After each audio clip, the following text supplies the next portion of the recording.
A voiceover of Edgar Allan Poe's The Telltale Heart by Miss LiLiT. If you enjoyed it, don't forget to hit the like button, leave a comment, and subscribe. All right, let's get started.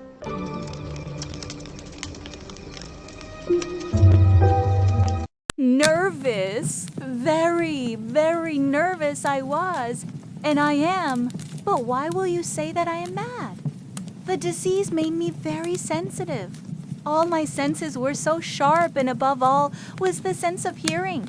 I heard all things in the heaven and in the earth. I heard many things in hell. So, am I mad? Listen and see yourself how calmly I can tell you the whole story. It is impossible to say how the idea came to my mind, but it started to haunt me day and night. I loved the old man. He had never done me harm. He had never said me a bad word. I didn't want to have his gold. So, I think it was his eye. Yes, it was this. He had a pale blue eye, with a film over it. Whenever it fell upon me, my blood ran cold. And so, little by little, I decided to kill the old man in order not to see the eye ever. Now this is the point. You think I am mad, but you should see me. You should see how wisely I started to prepare for the work. I had been very kind to the old man during the whole week before, and every night, about midnight, I opened his door. Oh, so quietly.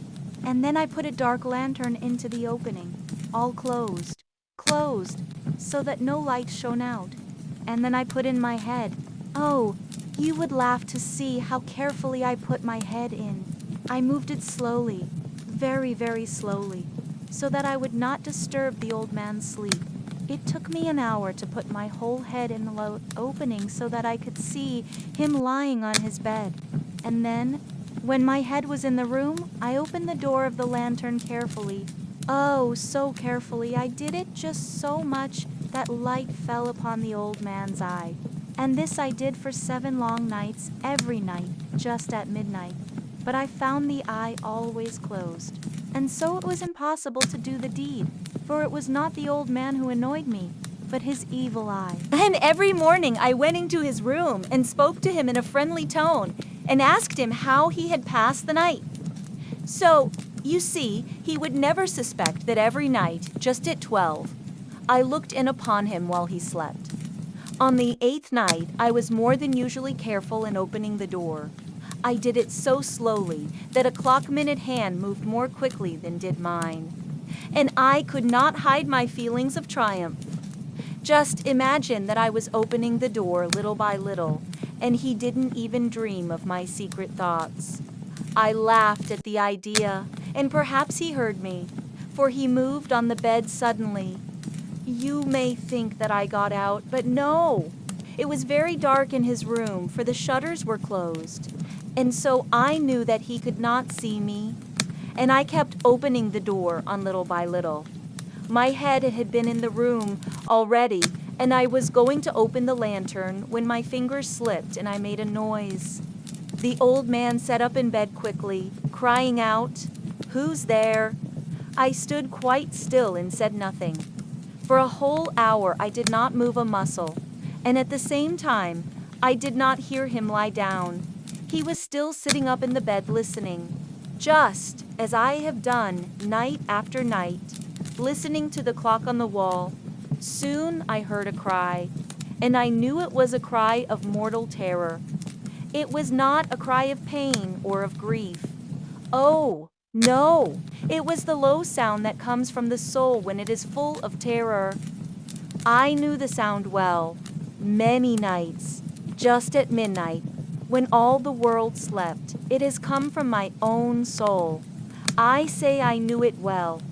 I knew what the old man felt, and pitied him, although I laughed at heart. I knew that he was awake ever since the first slight noise, when he turned in the bed. His fears were growing upon him. He was trying to stop worrying, but could not. He was saying to himself, "It is nothing but the wind in the chimney, or it is only a mouse crossing the floor." Yes, he was trying to calm himself, but he couldn't. All in vain, because death was coming nearer, and already had his black shadow before him. and it was the shadow that made him feel, although he neither saw nor heard, feel the presence of my head in the room. Then I waited a long time, but didn't hear him lie down, and I decided to open a door of the lantern, very, very little. So I opened it. You cannot imagine how slowly, very, very slowly, I did it, until some light like the thread of the spider fell full upon the old man's evil eye. It was open, wide, wide open, and I looked upon it. I saw it very clearly, a dull blue eye, a terrible eye, and I could not see the old man's face or person, for I saw his damned eye only. I have told you already that I am not mad. It is only a keen sense of hearing, now I say. There came to my ears a low sound, such as a watch makes when covered by some cloth. I knew that sound well too. It was the beating of the old man's heart. It increased my anger like the beating of a drum makes the soldier attack. But even then I tried to keep still. I didn't breathe. I held the lantern so that it could light the eye. But the sound of the heart increased. It grew quicker and quicker, and louder every moment. The old man's terror was great. It grew louder, I say, louder every minute. Do you think I was nervous? Yes, I was. And now at that hour of the night, in the dead silence of that old house, so strange a noise made me wild. The beating grew louder, louder. I thought the heart must burst. And now a new thought came to my mind. The sound could be heard by a neighbor. The old man's hour had come. With a loud cry, I threw the lantern and ran into the room. He gave a terrible scream, but once only. In a moment I put a pillow upon his face and held it for some time. For some minutes the heart beat on with a quiet sound. This, however, did not worry me because I knew it could not be heard through the wall. At last it stopped. The old man was dead. I removed the pillow and examined the corpse. Yes, he was stone dead.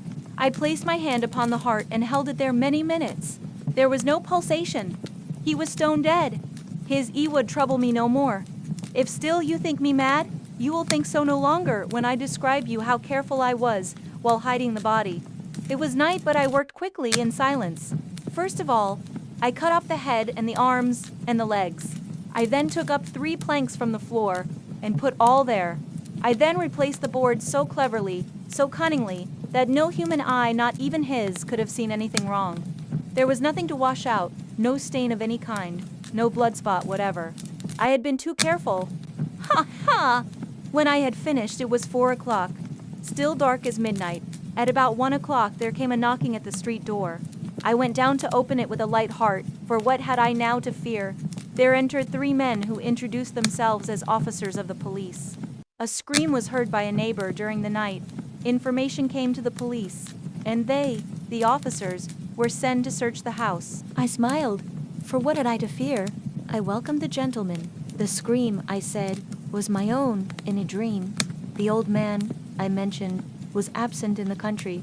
I took my visitors all over the house. I led them to his room. I showed them his things.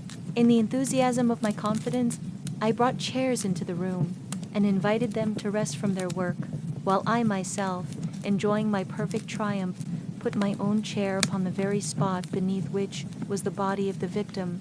The officers were satisfied. My manner had convinced them. I was perfectly at ease. They sat, and while I answered cheerily, they chatted of familiar things. But soon I felt myself getting pale and wished them gone. My head ached, and I fancied a ringing in my ears. But still they sat and still chatted. The ringing continued and became more distinct. I tried to get rid of the feeling, but I couldn't, and soon I found that the noise was not within my ears. No doubt, I now grew very pale. I talked more loudly, yet the sound increased, and what could I do?